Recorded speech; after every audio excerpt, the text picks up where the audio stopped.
Bonjour, bienvenue dans le clan Berserker. Aujourd'hui, nous allons voir la cosmologie des trois royaumes inférieurs. Je vous souhaite la bienvenue sur ma chaîne. Je suis Kalen, le Jarl du clan Berserker. Si vous voulez faire partie du clan, abonnez-vous. Ici, on apprend beaucoup sur la sorcellerie et différentes choses occultes. Donc, LM, le royaume silencieux où même les dieux doivent s'incliner. Sous les entrailles du monde, là où la lumière du soleil ne pénètre jamais, s'étendent trois royaumes primordiaux, Eleem, Muspelheim et Niflheim. Tous trois sont intimement liés aux racines colossales d'Yggdrasil, le frein de monde, dont les racines titanesques s'enfoncent jusque dans les profondeurs les plus anciennes de l'existence. Chaque racine d'Yggdrasil ne nourrit pas seulement leur monde, elle soutient également un univers entier, une dimension façonnée par les forces originelles qui précédèrent la naissance même des dieux. La première de ces immenses racines plonge jusqu'à Eleem, le royaume des morts, mais il ne s'agit pas du séjour des guerriers glorieux tombés les armes à la main. Ceux-là rejoignent les salles d'Odin ou les plaines sacrées de Freya. Eleem accueille une toute autre destinée, celle des hommes et des femmes morts de maladies, de vieillesse, de famine, d'accidents ou de toute autre mort que les Scalds ne chantent pas dans les grandes sagas. À la tête de ce royaume règne la déesse El, la souveraine des morts, fille de Loki et de la géante Angboda. Son apparence inspire autant la fascination que la terreur. La moitié de son corps possède la beauté froide d'une femme vivante, tandis que l'autre moitié porte les marques implacables de la décomposition. Elle incarne la frontière absolue entre la vie et la mort, entre le souffle des vivants et le silence éternel. Nous sommes désormais sur le point de franchir les frontières d'un royaume enveloppé d'une brume éternelle, où chaque souffle semble chargé du poids des siècles et où chaque silence résonne comme un chant funèbre oublié. Si vous vous attendez à découvrir un enfer semblable à celui décrit dans la tradition chrétienne, peuplé de flammes éternelles et de supplices sans fin, préparez-vous à remettre toutes vos certitudes en question. Dans la cosmologie nordique, Eleem est infiniment plus complexe. Il ne représente ni un paradis ni un enfer. Il est le royaume de l'inulectable, le lieu où chaque existence vient finalement déposer le poids de son destin. C'est le chemin vers le silence éternel. Imaginez-vous descendant toujours plus profondément sur les racines gigantesques d'Yggdrasil. À mesure que vous avancez, la chaleur du monde disparaît, le vent devient glacial, les sons s'éteignent, la lumière se transforme en une faible lueur bleutée.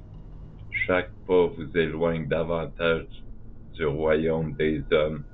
Chaque respiration vous rapproche du domaine des morts. Le voyage est semé d'épreuves, de visions troublantes et de souvenirs oubliés. Les voyageurs racontent que les hommes, les ombres, murmurent les noms des disparus, tandis que le froid semble vouloir arracher jusqu'au dernier souffle des vivants. Puis apparaît enfin une muraille gigantesque, noire, ancienne, aussi vieille que les premiers jours du cosmos. En son centre se dresse une porte monumentale, forgée pour séparer définitivement le monde des vivants de celui des morts. Devant cette porte veille Motgur, la gardienne inflexible du royaume. Rien n'échappe à son regard. Elle interroge chaque âme, elle connaît leur nom, leur histoire, leurs fautes, leurs mérites. Nul ne franchit cette frontière sans répondre à son jugement. Xol, le fleuve des morts. Avant même d'atteindre Eléem, chaque âme doit franchir la rivière Xol. Ses eaux sont noires comme l'obsidienne. Elles reflètent non le ciel, mais les souvenirs des morts. Le moindre remous semble porter les lamentations de milliers d'âmes oubliées.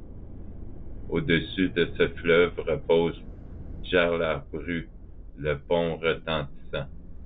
Bien que recouvert d'or intincelant, sa beauté ne procure aucun réconfort. Chaque pas résonne comme le glas d'une vie achevée. C'est ici que les derniers liens avec Midgard disparaissent définitivement. Aucun vivant ne traverse ce pont sans ressentir la froide caresse de l'éternité. El-Jurnir, c'est le palais de la reine des morts. Au cœur d'Eléem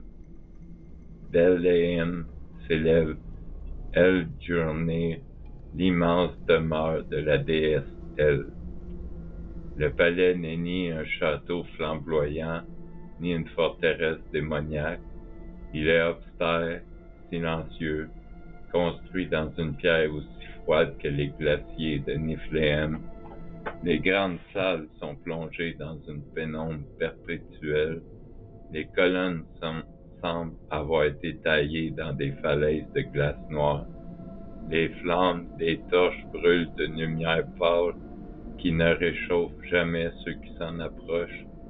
C'est ici que la déesse, elle, gouverne son royaume. Ici qu'elle accueille les morts. Ici qu'elle veille à l'équilibre entre la vie et la mort avec une impartialité absolue. Elle ne juge ni par cruauté, ni par compassion. Elle applique simplement les lois anciennes que même Odin ne peut abolir.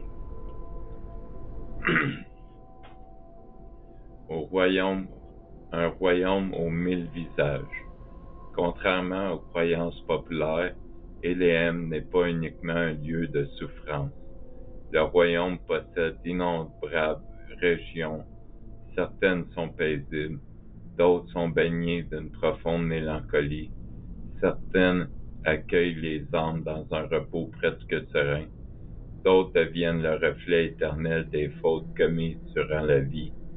Les êtres déshonorés, les parjeux, les meurtriers, perfides, ou ceux qui ont trahi leur serment peuvent connaître des régions infiniment plus sombres où le remords devient leur unique compagnon. Le paysage lui-même semble respirer la tristesse. Des champs de fleurs fanées s'étendent jusqu'à l'horizon. Des forêts immobiles dressent leurs silhouettes noires sous un ciel gris éternel. Des montagnes couvertes de givre dominent des vallées noyées dans le brouillard. Les rivières serpentent lentement comme si le temps lui-même refusait de continuer son chemin. À Eléem, rien ne brûle, rien ne hurle, tout s'efface lentement. La véritable puissance de ce royaume ne réside pas dans la douleur, elle réside dans le silence. Le temps n'y existe plus. À Eléem, les saisons n'existent plus. Le soleil ne se lève jamais. Le temps semble suspendu. Les siècles passent comme un simple souffle. Les âmes contemplent leur existence passée. Elles revivent leurs joies, leurs regrets, leurs promesses oubliées. Dans les profondeurs du royaume résonnent parfois des murmures, des rires d'enfants disparus, des pleurs, des chants anciens.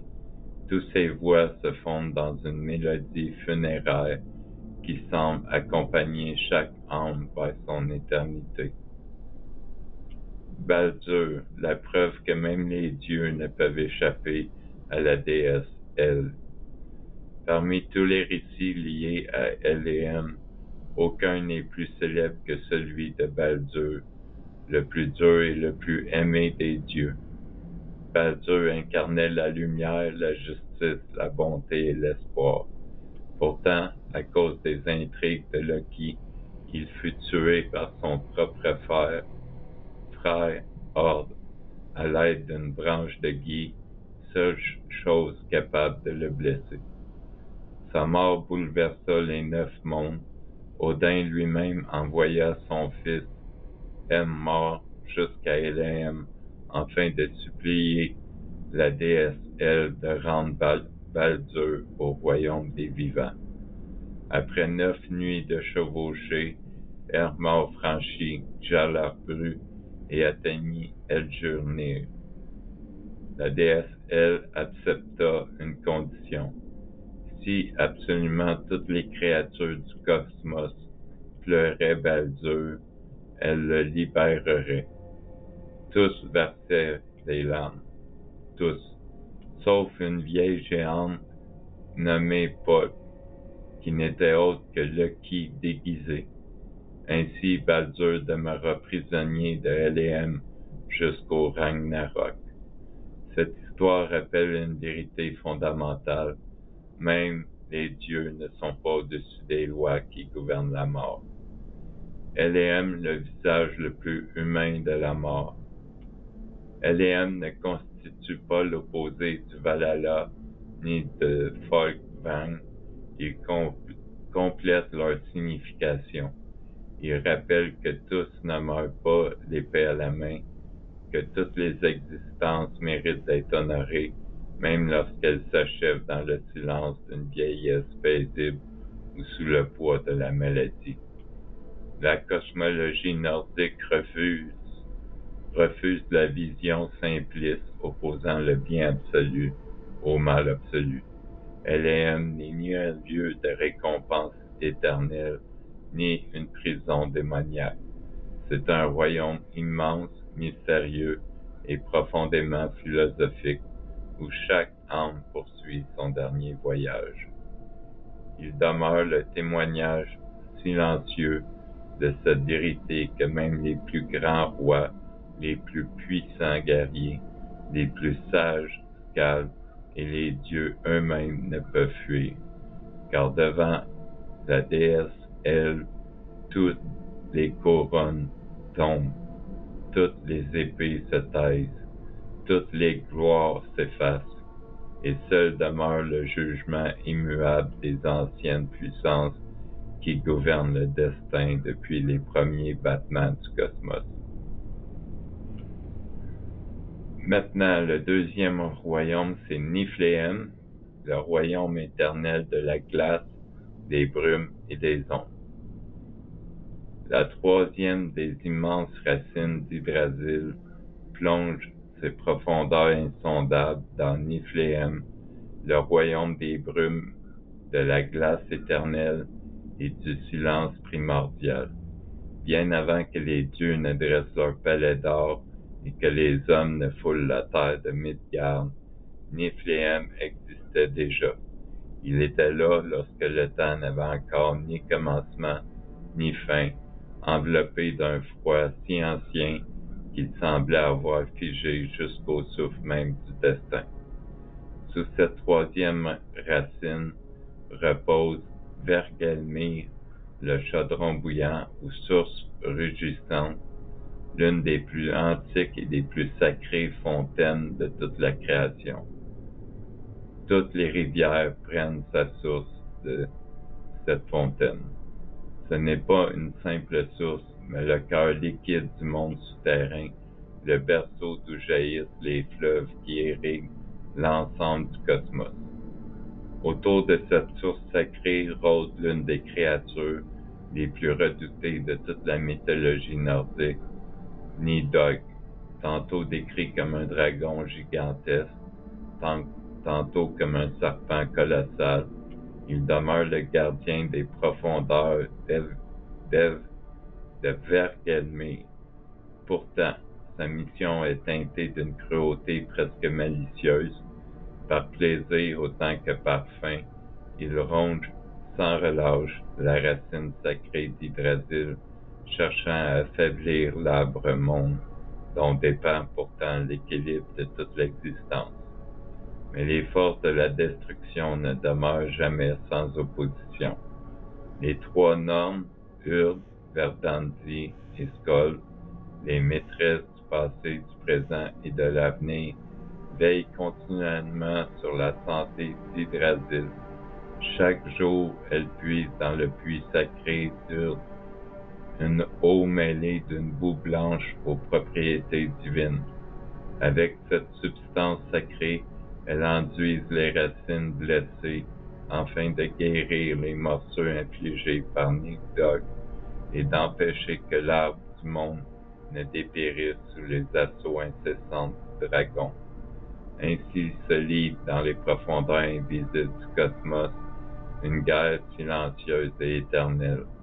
D'un côté la destruction, de l'autre la préservation de l'ordre cosmique. Vergelmir, le berceau des fleuves cosmiques, c'est également dans les ténèbres glaciales de Niflheim que prennent naissance les Ily-Vagar, les flots tumultueux.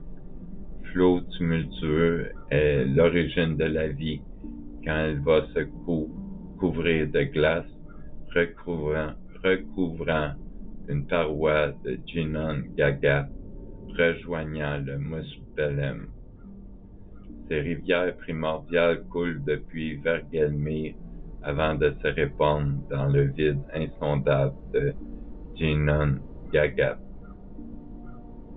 L'abîme primordial séparant autrefois le froid absolu de Niflheim de la chaleur dévorante de Muspelheim. Au fil de leur course, leurs eaux se figèrent sous l'effet du froid éternel. Les couches de glace s'accumulèrent durant des âges innombrables jusqu'à rencontrer les flammes du royaume du feu. Sous l'action de cette chaleur gigantesque, la glace fondit, libérant les premières gouttes de vie. De cette rencontre entre deux forces opposées naquit le premier être vivant, Ymir, le géant primordial, ancêtre de toutes les Jotnar. Un Jotnar, c'est un géant. Ainsi, la vie elle-même naquit de l'affrontement entre le feu et la glace. Le cerf sacré d'Odin. Au sommet d'Yggdrasil, bien au-dessus des toits dorés du Valhalla, se tient un être majestueux, Ekpirnir, qui signifie corne de chêne.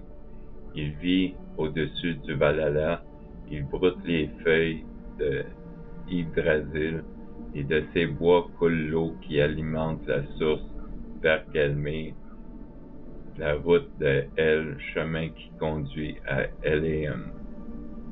Revenons. Le cerf au bois sacré. Chaque jour, il broute les feuilles de l'arbre, souvent identifié comme une représentation d'Yggdrasil lui-même. De ces immenses ramures s'écoule une eau pure et éternelle qui descend le long de l'arbre avant d'alimenter Vergelmir.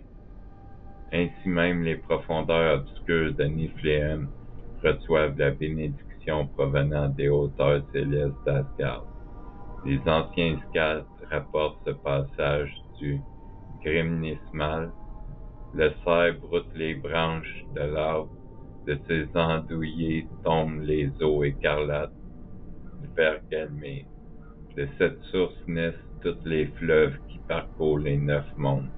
Chaque goutte qui tombe des bois d'Ekpirnir devient une rivière. Chaque rivière nourrit un royaume, et chaque royaume dépend du souffle éternel d'Yggdrasil. Niflheim, le royaume où le silence dévore le temps. Nous pénétrons maintenant dans les profondeurs de Niflheim, souvent appelé le royaume des brumes Il est bien davantage qu'un simple désert glacé. C'est un monde défini non seulement par ce qu'il possède, mais surtout par ce qui lui manque. Ici, la lumière n'existe presque plus, le vent ne chante pas, le soleil n'est qu'un souvenir, les couleurs disparaissent sous une immensité de glace, le brouillard et l'obscurité éternelle.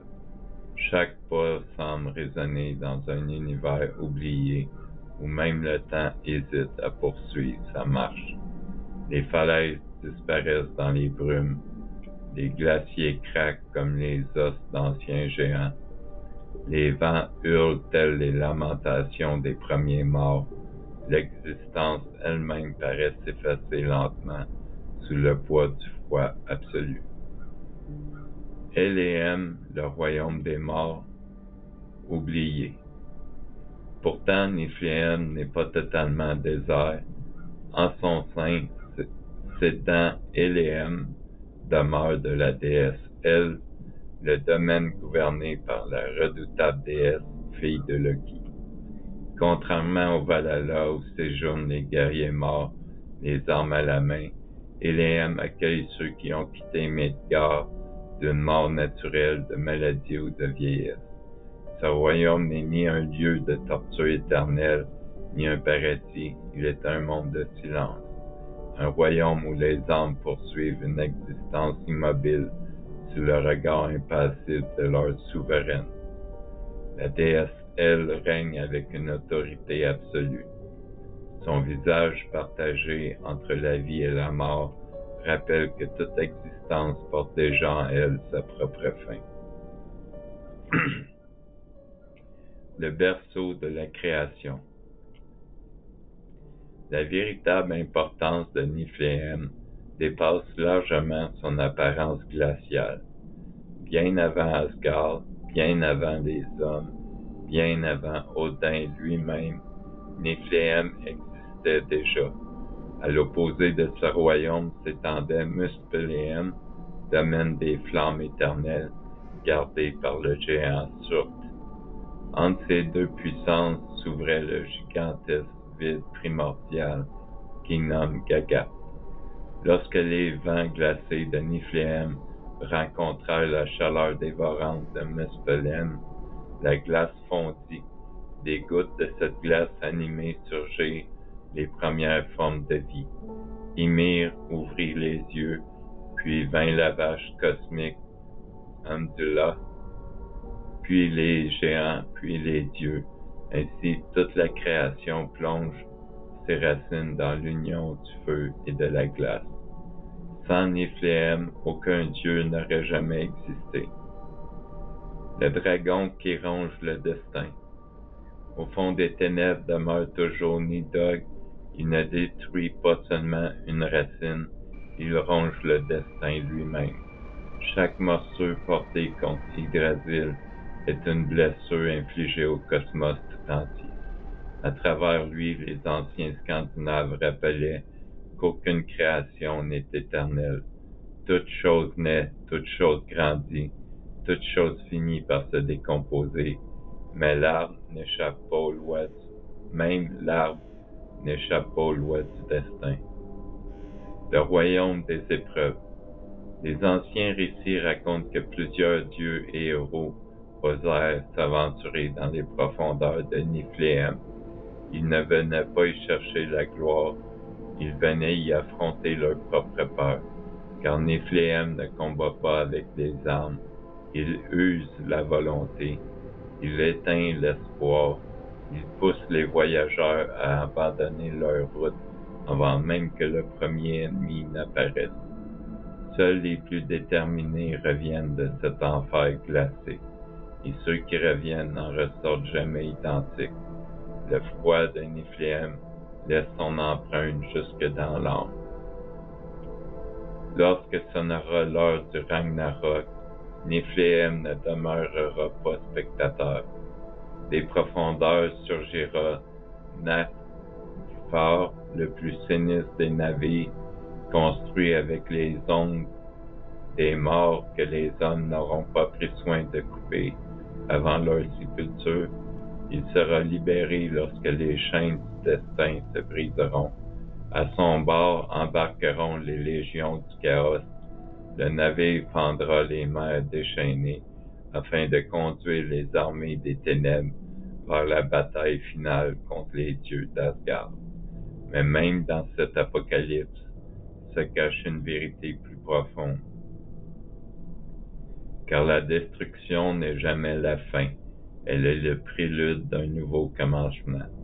Lorsque les flammes auront consumé les cieux et que les glaces auront recouvert les anciens royaumes, un nouvel ordre émergera des ruines. Ainsi l'enseignent les anciens scales. Le froid engendre la vie, la mort nourrit l'existence, la destruction prépare la renaissance.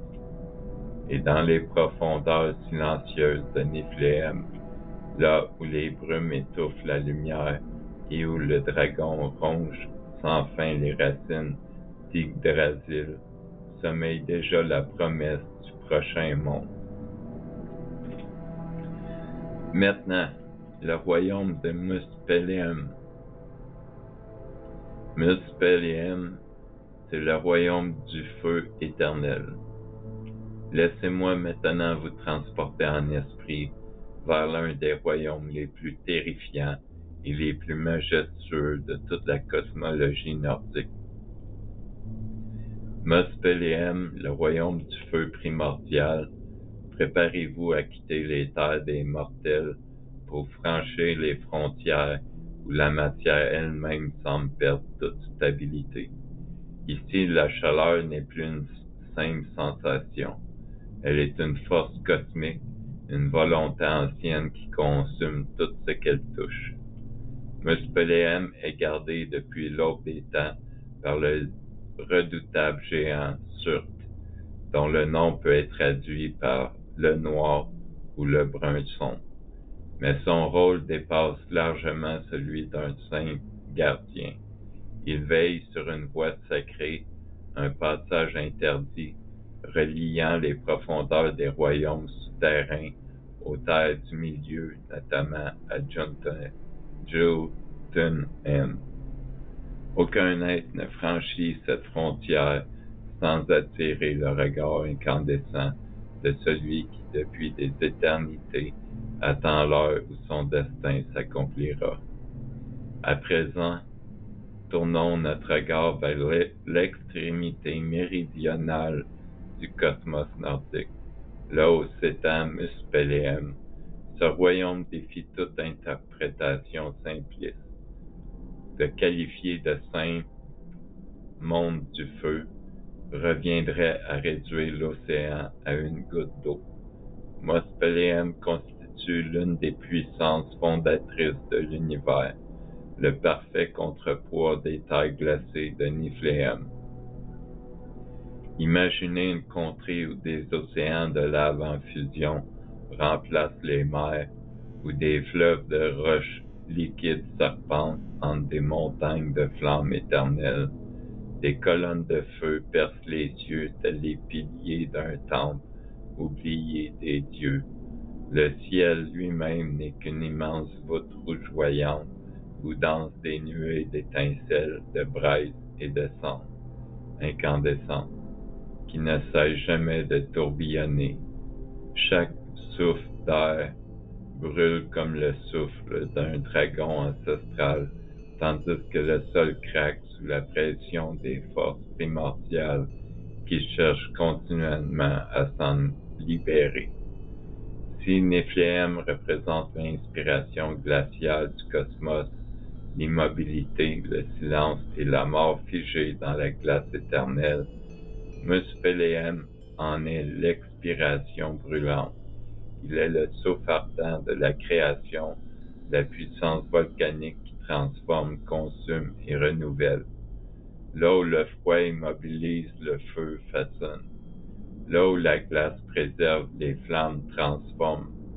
Ensemble, ces deux royaumes incarnent les deux pulsations fondamentales qui permettent à l'univers d'exister. Le gardien de cet enfer incandescent est Surtr, l'un des plus anciens êtres de toute la création. Sa silhouette gigantesque se dresse au milieu des mers de feu, telle une montagne vivante. Son regard brille comme deux soleils mourants, et sa gigantesque épée flamboyante répand une lumière si intense qu'elle semble pouvoir déchirer les ténèbres elles-mêmes.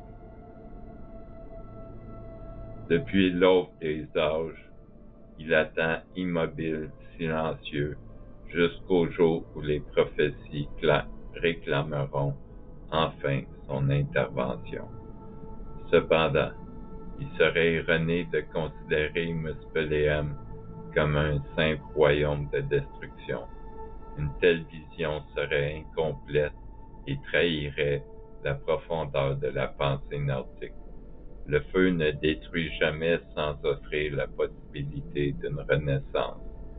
Derrière chaque forêt réduite en cendres renaît une terre fertile. Derrière chaque métal porté à blanc naît une âme plus solide. Derrière chaque épreuve surgit un être plus fort. Muspelheim est avant tout le royaume de la transformation absolue.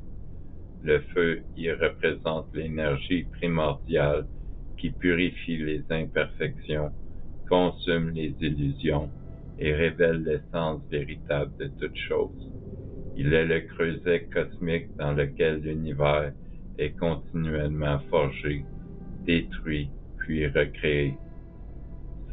Selon les récits les plus anciens de l'Edda, Muspelheim existait bien avant la naissance des dieux eux-mêmes.